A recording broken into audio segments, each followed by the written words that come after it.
People have been eating chocolate as early as 1750 BC. In fact, ancient humans were so fond of chocolate that they were using it as medicine and even in religious rituals. Today, this delicacy is available everywhere on the planet, with companies shipping out as much as 3 million tons of it every year. So how do they do it?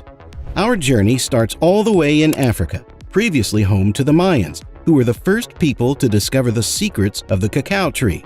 But it had less to do with their detective abilities than their geographical location. You see, the cacao tree needs incredibly specific conditions to grow, like a temperature of 25 degrees and a humidity of 80% or above, conditions only met by certain locations along the equator of the Earth, one of which the Mayans occupied. To this day, a majority of the world's cacao supply comes from this region. And the way cacao is harvested hasn't changed much since the age of the Mayans either. This is mainly because cacao trees are incredibly delicate and the cacao pods don't just simply fall to the ground.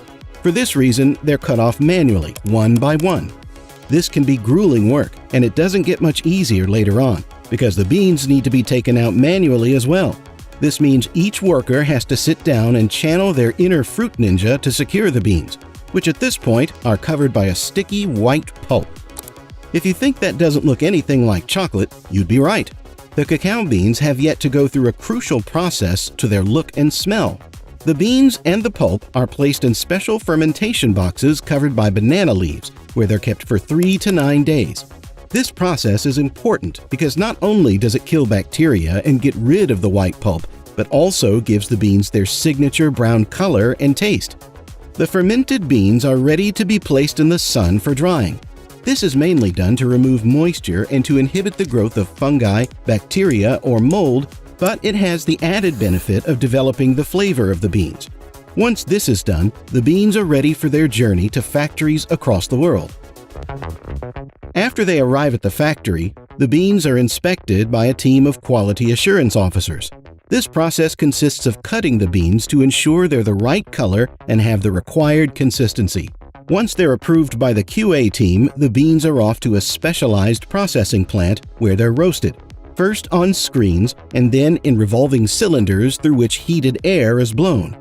Over a period of 30 minutes to 2 hours, the moisture in the beans is reduced from about 7% to about 1%.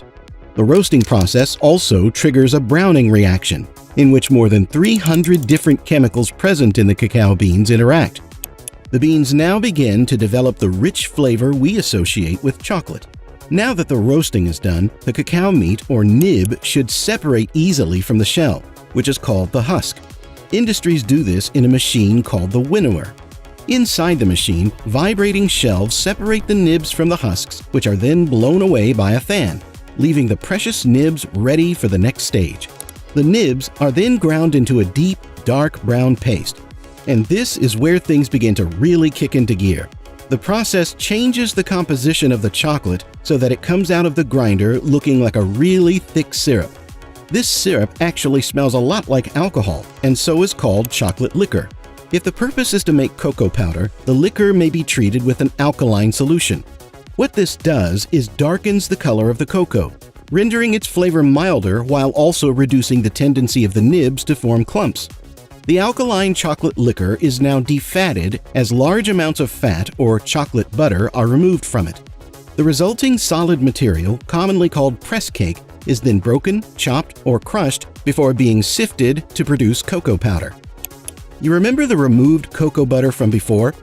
Well, it's not a throwaway item, but a crucial component in creating chocolate candy. It's mixed with chocolate liquor in a process called conching, which gives the chocolate its smooth texture and consistency. Other items like powdered milk, sugar, or vanilla may be added depending on the type of chocolate that's being made.